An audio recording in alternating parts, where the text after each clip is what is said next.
तुम मर गई थी क्या? तुम्हारे होकर मर गए थे, तुम्हारे पति कहाँ चले गए थे? तुमने मुख्यमंत्री बनी रहे तो टावा में क्यों नहीं रोजगार किया? तुम्हें शर्म भी नहीं आती है कहने भी? 3-3 4-4 बार मुख्यमंत्री रहे, तुम रोजगार नहीं पैदा कर पाए? हमसे रोजगार पूछ रहे? नमस्कार, मैं हुमायूं सिंह और आप देख रहे हैं नेक्स्ट 9 न्यूज। लोकसभा चुनाव का महासंग्राम चल रहा है। ऐसे में अब दो पार्टियां अलग अलग कहीं ना कहीं जिस तरीके से आपस में भिड़ते हुए नजर आ रही हैं, वैसे में कहा जा सकता है कि आने वाला जो चुनाव होगा, आने वाले चाहे राज्यसभा की बात कर लीजिए चाहे विधानसभा, वो और ज्यादा दिलचस्प होगा। लेकिन इस लोकसभा चुनाव में अगर जुबानी जंग की बात कर लिया जाए तो कहीं ना कहीं आप देखेंगे डिंपल यादव को लेकर अब भाजपा के एक प्रत्याशी ने, आप बात कर लीजिए रामशंकर कठेरिया ने ऐसी टिप्पणी की है जिसके बाद अब कहीं ना कहीं सपा खेमे में हड़कंप मचता हुआ नजर आ रहा है। आपको बता दें, रामशंकर कठेरिया ने डिंपल यादव को लेकर ऐसा विवादित बयान दे दिया है जिसके बाद अब अखिलेश यादव ने पलटवार किया है। पहले आप उनका ये बयान सुनिए कि उन्होंने क्या कुछ कहा। नहीं, डिंपल यादव ने आज जनसभा संबोधित की है। उन्होंने कहा कि सांसद जी ने कोई रोजगार के अवसर इटावा में नहीं खोले हैं। तुम मर गई थी क्या? तुम्हारे होकर मर गए थे, तुम्हारे पति कहाँ चले गए थे? तुमने मुख्यमंत्री बनी रहे तो टावा में क्यों नहीं रोजगार किया? तुम्हें शर्म भी नहीं आती है कहने भी? 3-3 4-4 बार मुख्यमंत्री रहे, तुम रोजगार नहीं पैदा कर पाए? हमसे रोजगार पूछ रहे? आपने किस तरीके से रामशंकर कठेरिया डिंपल यादव पर विवादित बयान देते हुए नजर आते हैं। ऐसे में हमारे साथ दिनेश मौजूद हैं, इनसे जानते हैं कि आपने जिस तरीके से सुना होगा कि रामशंकर कठेरिया ने डिंपल यादव को कहा कि क्या उनके पति की सरकार इतने दिन तक थी, उनके ससुर जी की सरकार इतने दिन तक थी, तब शिक्षा और रोजगार की कोई बात सामने नहीं आई। अब डिंपल यादव इस तरीके की बयानबाजी क्यों करते हुए नजर आ रही है? तो आपको क्या लगता है, एक महिला के लिए इस तरीके का बयान देना कहीं ना कहीं रामशंकर कठेरिया के लिए सही है? जिस तरीके से भाजपा हमेशा से ये बात कहते हुए नजर आती है कि महिलाओं का सम्मान करना चाहिए, महिलाओं का उनको आगे बढ़ाने में मदद करना चाहिए, तो इस तरीके का बयान आपको क्या लगता है किस तरीके का जायज है? देखिए माही, ये बयान जो दिया है रामशंकर कठेरिया ने, ये कहीं से भी एक राजनेता का बयान नहीं हो सकता है।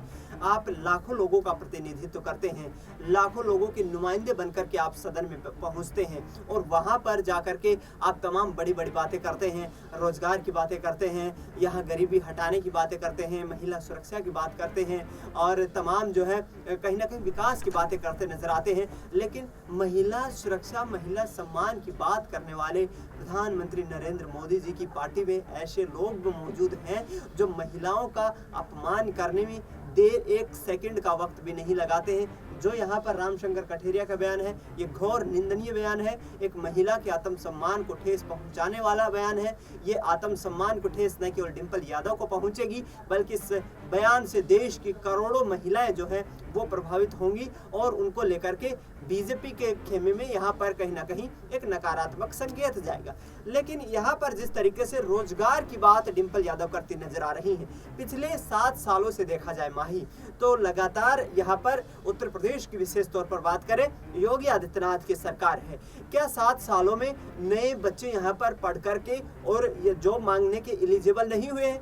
क्या मुलायम सिंह यादव और अखिलेश यादव के जमाने के लोग यहाँ पर अब पूर्णतः से रोजगार मांग रहे हैं? क्या नए यहाँ पर जो भविष्य है जो भारत का, क्या वो बच्चे यहाँ पर आकर के अपना राजनीतिक रूप से यहाँ पर मांग नहीं कर सकते हैं? और जिसको अपने चुनावी प्रतिनिधि बनाते हैं, क्या उससे रोजगार की मांग नहीं कर सकते हैं? क्या मुलायम सिंह के यहाँ पर किए हुए कामों के आधार पर बीजेपी अब भी उनके ऊपर ठीकरा फोड़ती नजर आएगी? क्या अखिलेश यादव को अब भी कटघरे में खड़ा करती हुई नजर आएगी, जबकि 10 साल से केंद्र की सत्ता में काबिज है, 7 साल से प्रदेश की सत्ता में काबिज है? आखिरकार क्यों हो रहा है ऐसा? और भाजपा के लोगों के पास यदि यहाँ पर विकास के एजेंडे के लेकर राजनीति करने का यहाँ पर कोई आधार नहीं बचा है, तो आखिरकार ये बेतुके बयान क्यों दिए जा रहे हैं? जनता के बीच जाइए, माफी मांग लीजिए कि हमने आपसे जो वादे किए थे पूरे नहीं किए गए और आगे आने वाले वक्त में यदि हमें मौका दिया जाएगा हम उन वादों को पूरा करने का काम करेंगे।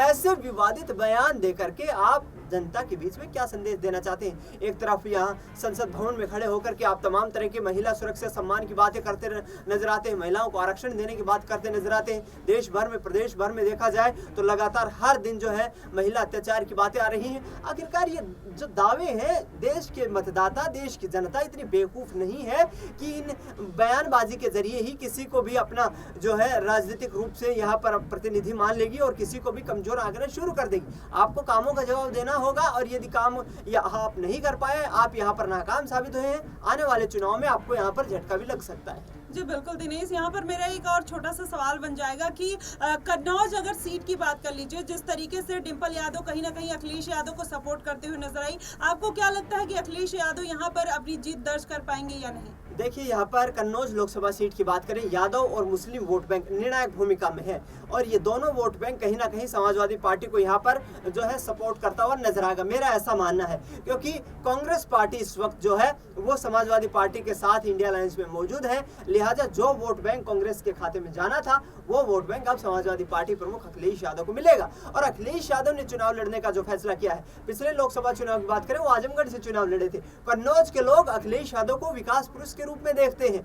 ऐसे में किसी भी राष्ट्रीय पार्टी का राष्ट्रीय अध्यक्ष यदि आपके इलाके से चुनाव लड़ता है तो आखिरकार लोग जो है उसको समर्थन करते हुए नजर आते हैं। लोगों को उम्मीदें होती है कि ये मजबूत आदमी है, मजबूत राजनेता है और ये इलाके का विकास करेगा। और मुझे ऐसा लगता है कि कन्नौज में यहाँ पर भारतीय जनता पार्टी हल्की दिखाई दे रही है। जी बिल्कुल, लेकिन जिस तरीके से उनकी बेटी और डिम्पल यादव लगातार मैनपुरी में एक्टिव रही, अब उनकी बेटी कन्नौज में एक्टिव नजर आ रही है, मैनपुरी में अपनी मां के साथ कहीं ना कहीं चुनाव प्रचार करते हुए नजर आई, तो ऐसे में जयवीर सिंह ठाकुर वहां पर आपको क्या लगता है कि मैनपुरी में और यहाँ पर अगर कन्नौज में देखा जाए तो किसका पलड़ा भारी हो सकता है? भाजपा दोनों सीटों में से कहीं एक सीट पर अपनी जुगत बना पाएगी या जीत दर्ज कर पाएगी? देखिए, मुश्किल सवाल है और इसका जवाब भी उतना ही मुश्किल है क्योंकि अभी कुछ कहा नहीं जा सकता। हालांकि मुलायम परिवार की बात करें तो मैनपुरी से एक बार भी समाजवादी पार्टी को झटका नहीं लगा है, तो वैसे वो गढ़ माना जाता रहा है। तीन राजनेता यहाँ से आए हैं समाजवादी पार्टी से और तीनों ने अपने करियर की शुरुआत यहीं से की है।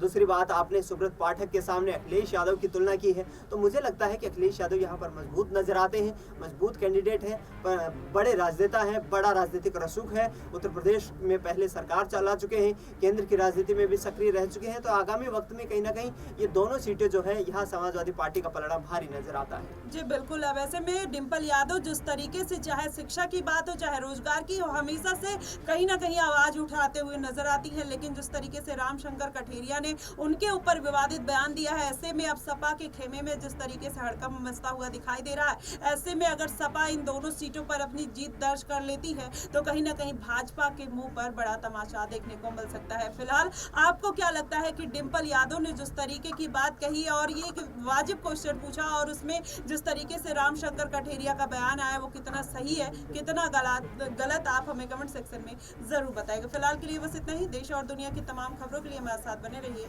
नेक्स्ट 9 न्यूज पर।